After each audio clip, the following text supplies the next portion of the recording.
please sit over there. Maha Hussein spends her days caring for others. Put the brakes on. She works as an elder care provider in San Diego, You want to read some? where she arrived from Somalia as a war refugee about 15 years ago. After work, she heads home to spend time with her children. You guys are hyper. She plays soccer with her 3 sons. After calling them inside, Put the ball over there. she watches their video reports for school, full of pride. Good grades can also lead to a better job. On first glance, it looks like a happy ending. That's awesome. But Maha's nightmare never ended. I'm not a complete woman. I'm a half. I'm missing something in my life. Maha was 5 when her grandmother took her to a hospital to have her labia removed and stapled shut. The process is called female genital mutilation, or circumcision. It's practiced in 30 countries concentrated in Africa, usually to young girls. In Somalia, 98% of women aged 15 and older have been mutilated.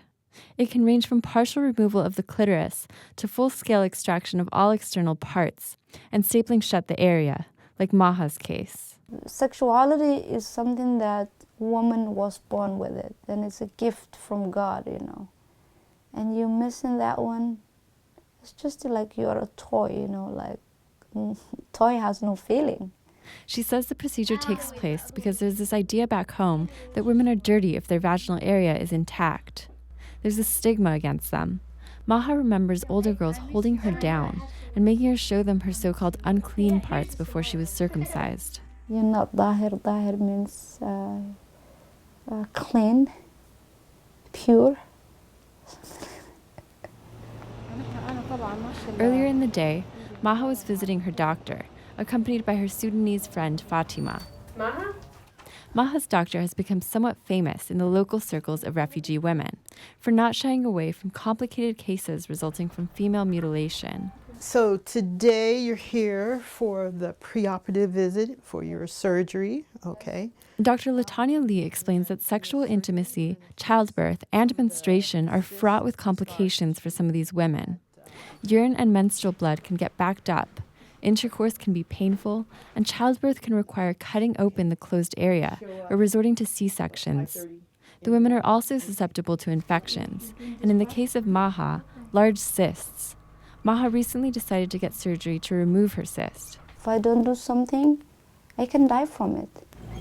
Maha studied healthcare administration and knows the importance of getting help. But she says other refugee women in San Diego refuse to see a doctor because it's taboo to talk about genital mutilation. It's culture. They still, even living in this country, Western world, 21st century, still they believe, okay, I don't want to talk about it. Or if I talk about it, that's, you know, outrageous, you know, it's not good, you know. One of those women was Fatima's mother, Halima. This is my mom. Halima died of complications from cysts like Maha's. Fatima says she thinks her mother would still be alive if she'd sought treatment early, but she didn't want to. Because there is some women like her age and like they respect in their culture. At Dr. Lee's office, Fatima came along because she wanted to ask the doctor about her options. She was also mutilated as a young girl in Sudan. When it's get infected, it's really bad. Really bad, yes. But for now, Dr. Lee is focused on Maha. She'll be surgically removing her cyst in just a couple of days. This is the anatomy right here, okay, and so your cyst encompasses this whole area right here, okay? She says cysts are a common consequence of genital mutilation due to repeated damage to the scar tissue just from walking around, but also from intercourse and childbirth.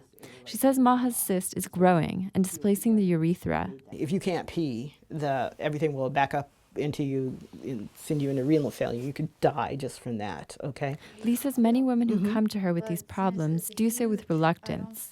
They're embarrassed or don't think U.S. doctors have expertise on their situation. Lee admits she didn't at first. I remember the first time I saw it, I was like, what the heck? You know? But she says doctors are now growing accustomed to it and to treating its complications.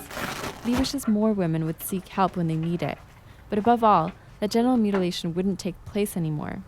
I think our daughters have enough pain just being women. We don't have to increase the amount of pain that they have to go through in life. In the meantime, all she can do is help those like Maha and Fatima who are suffering the consequences. Jean Guerrero, KPBS News. Yeah, there.